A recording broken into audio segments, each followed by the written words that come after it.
O que entrou no Brasil é um híbrido, meus irmãos. Depois do terceiro século, o que entrou no Brasil é um híbrido, meus irmãos. Depois do terceiro século, quando Constantino se levanta e chama para si aquela prerrogativa de 13º apóstolo, que conseguiu corromper até aqueles irmãos sinceros da sua época, sinceros a Cristo. Depois disso, o que nós herdamos até hoje são práticas pagãs. E o que o Cristo em sua manifestação humana fez na cruz e pela ressurreição, nós aniquilamos. Na verdade, o Brasil é um país decaído da graça. As práticas explicitam isto. As práticas dos sistemas religiosos denominacionais explicitam. Hoje o que se ensina ainda é que a purificação é pelo batismo em águas. É um simbolismo, é uma visualização pública de que alguém está nascendo de novo. Tudo pagão. O batismo hoje é no Espírito. Foi na morte de Cristo. Nós morremos com Ele e ressuscitamos com Ele pela fé.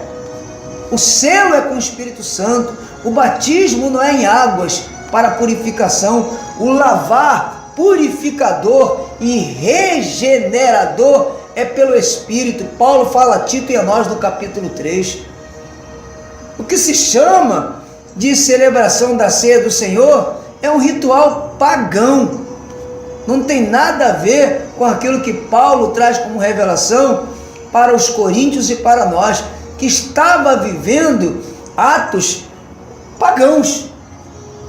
Um ajuntamento cheio de conflitos, cheio de ignorâncias, que Paulo se empenhou para consertar aqueles equívocos e aqueles erros na cidade de Corinto. O verdadeiro alimento, o verdadeiro pão é o Cristo ressuscitado. A verdadeira bebida é Ele mesmo. O pão partido foi o seu corpo. Por nós, o sangue derramado desfez a barreira de inimizade que havia entre judeus e gentios. A purificação dos pecados é pelo seu sangue. O que nós temos no Brasil são comemorações pagãs. O dízimo é uma coleta pagã, que quando não te pegam na ganância, eles te pegam no medo. Eu poderia citar aqui muitas coisas, meus irmãos, que só podem ser entendidas e vividas com coragem. Você só vai conseguir romper pelo Espírito Santo. Há muitas pessoas que já estão há anos bloqueadas, anestesiadas com esses ensinos e práticas, e além de viverem para suas vidas, estão introduzindo, engedrando, inoculando na mente de outros salvos. Quando você entender, faça como eu fiz, procure o máximo de pessoas que você puder e conseguir, e peça perdão dos teus equívocos. As consagrações é feitas a dedo, as escolhas, principalmente se a pessoa tiver uma boa renda financeira. Tem que segurar esse cara. Então dá um cargo para ele, para alimentar o ego dele. Ele não pode deixar de dar a sua contribuição, que é gorda. Então, se isto, meus irmãos, é graça, se isto é a construção, ou por meio dessas coisas, um salvo sobre o único fundamento que existe, Jesus Cristo e este ressuscitado, se esta é a construção a ser feita em Cristo, eu prefiro andar perdido, vou assumir a minha perdição, se fosse o meu caso, que não é. Porque isto não é o evangelho da graça de Deus. Isto é maligno, isso é diabólico, isso é ensino, isso é doutrinas de demônios. O que Jesus fez é suficiente, eu creio. Eu tenho que ser fiel ao que Cristo fez em sua manifestação humana, na cruz e pela ressurreição. E tenho que entender, e pelo Espírito eu entendo, e acredito que muitos vão entender, que o Senhor Jesus Cristo levantou um homem para ser o administrador, o anunciador, deu a este homem a graça e o apostolado entre nós os gentios, foi Paulo, sem desprezar os outros apóstolos da circuncisão, Pedro, Tiago, João e companhia. Esses homens também tiveram seus valores em Cristo, mas para nós, inicialmente, um gentio, a construção está na revelação que Paulo recebeu, o apóstolo da graça de Deus em Cristo, para nós os gentios, um homem do Espírito, um homem guiado pelo Espírito Santo, um homem que anunciou a vida no Espírito em graça. Então, queridos, eu atribuo essas minhas mudanças e transformações a uma vida de oração. Eu pedi muito ao Senhor que iluminasse os olhos do meu entendimento. Eu pedi muito a Ele, queridos, que me desse, um espírito de sabedoria, de revelação no perfeito conhecimento dEle. E eu acredito que esses pedidos foram levados a sério pelo Espírito Santo. E Ele me preparou, porque quando a iluminação veio e eu comecei a enxergar esses erros, eu tinha disposição para romper, como tive perdas humanas, porque o entendimento da graça de Deus requer de nós implicações, exigências. Você vai ter que romper, não pode ficar com nada do sistema religioso. Não há como querer ainda ficar com algumas coisas guardadas. Não há associação, queridos. A graça de Deus não se associa a uma vida religiosa. A graça de Deus em Cristo não está associada a práticas, nem a cerimônias, nem a rituais, nem a celebrações, nem judaicas, nem do cristianismo, nem dos movimentos evangélicos. A graça de Deus em Cristo é um novo padrão de vida espiritual, não de letra morta, mas do Espírito que vivifica. Outra oração que eu fazia muito, Colossenses capítulo 1, que eu acredito que foi uma das causas, razões para que eu sofresse esse efeito glorioso da graça de Deus, que me trouxe mudanças gloriosas, sabedoria, entendimento, conhecimento espiritual, discernimento de pactos. Ora, queridos, o que me fez entender o valor desta vida de oração em línguas, desse dom maravilhoso de línguas para edificação pessoal, que infelizmente, por falta de entendimento espiritual, muitos também que se dizem em nome de graça e até apóstolos em nome de graça, estão tentando bloquear, paralisar, tornar ineficaz a operação desta linguagem sobrenatural de oração, porque não entenderam algumas coisas sobre o batismo, sobre celebração da ceia, sobre dízimo, mas não alcançaram esse nível ainda, e sem soberba, sem orgulho. Só pode ser alcançado este nível, esse entendimento, numa vida de oração, meus irmãos. Não adianta falar contra os rituais, contra as práticas religiosas e ver uma vida mundana, entregando a sua mente diariamente à internet, à TV, a filmes, a desenhos. Não adianta se você não separa um tempo privado para a comunhão com o Espírito Santo, em oração, pelo menos a oração no entendimento mínimo, né? Já que não entendeu a prática da oração, o valor da oração em línguas e ainda não alcançou pelo Espírito fé para abrir a boca e orar essa linguagem sobrenatural que traz edificação pessoal. O falar em línguas é falar com Deus, é falar de mistérios, visto que ninguém entende, mas em espírito fala de mistérios. É orar bem. Quem fala em línguas, o seu espírito ora bem, ora de fato, ainda que a sua mente fique infrutífera. Aí vai aprender simultaneamente a orar em línguas e renovar sua mente nas cartas de Paulo, que é um outro assunto que compartilharemos, eu acredito, conforme a vontade do Espírito Santo. Mas outra oração que eu fazia e que eu atribuo, sendo também responsável por essa minha mudança gloriosa, sair do sistema denominacional religioso e agora estar na liberdade em Cristo. Não uma liberdade que te impele, te impulsiona para dar ocasião à carne, como muitos estão fazendo em nome de graça, mas uma liberdade para amar a Cristo, para servi-lo e para servir o próximo em amor. Não uma liberdade que vai escancaradamente na vida de muitos, não está nem mais escondido, agora está escancarado, um viver satisfazendo a vontade da carne e, infelizmente, satisfazendo a vontade das trevas. Porque inicialmente é obra da carne, mas se isso praticado com frequência vai acabar virando um domínio espiritual da maldade. Não se engane. Mas a graça que eu vivo, que eu encarno e apregou, é uma graça que nos arremessa para a santificação, amados. Não uma graça construída por homem nenhum, não uma graça de organização em nome de graça, é a graça de Deus em Cristo, pelo poder do Espírito Santo. No verso de número 9, Paulo diz: por esta razão, desde o dia, agora Paulo está orando em favor dos colossenses, e a nós também.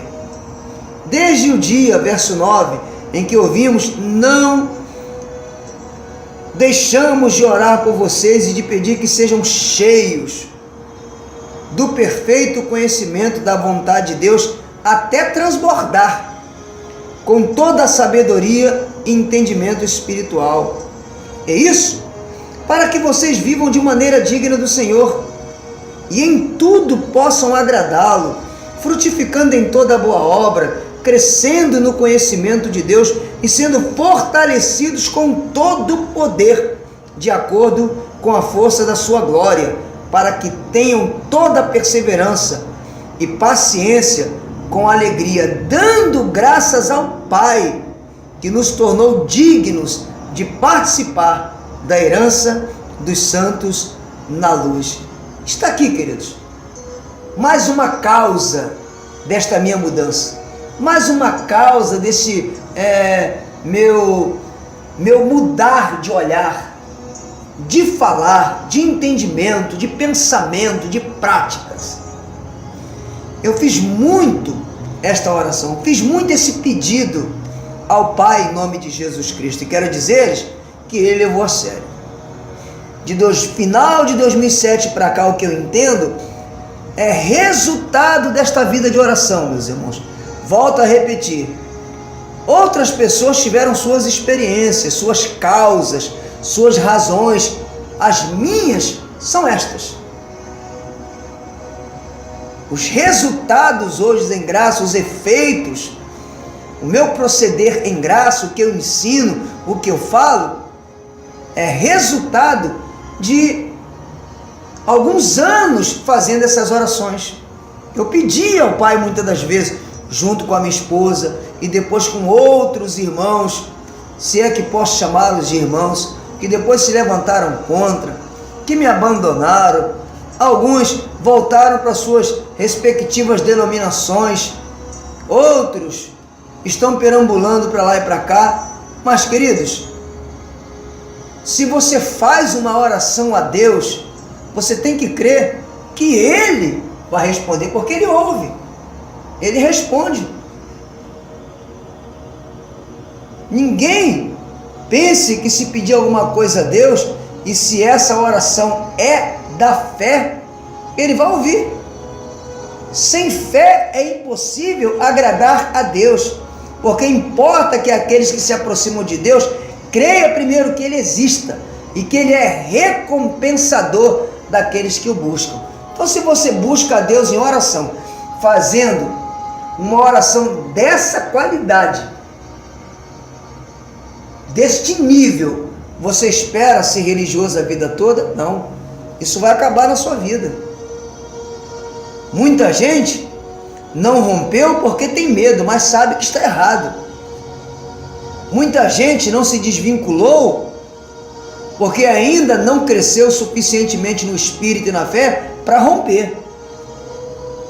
Ainda que tenham pessoas como exemplo, como eu, como testemunhas como eu, mas tem medo. Outras não se desvinculam porque elas se garantem, dependem de um dinheiro que entra. Outras é porque querem ostentar mesmo, são presunçosos, pretensiosos, querem ostentar liderança sobre outros irmãos, o cargo, querem ostentar a presidência.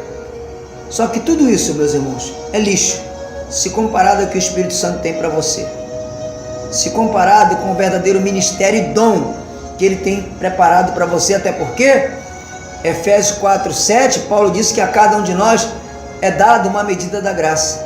Você tem uma medida da graça, só que você está abafando essa medida por causa de pretensões, de medo, de escolhas erradas, porque está preocupado com o que as pessoas vão dizer. É para você o que Pedro disse não tem valor, pegando algo de Pedro, o apóstolo da circuncisão.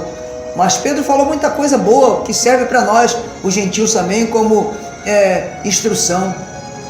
É melhor agradar a Deus do que aos homens. E Paulo, ele diz que não persuadia a Deus, ele persuadia os homens.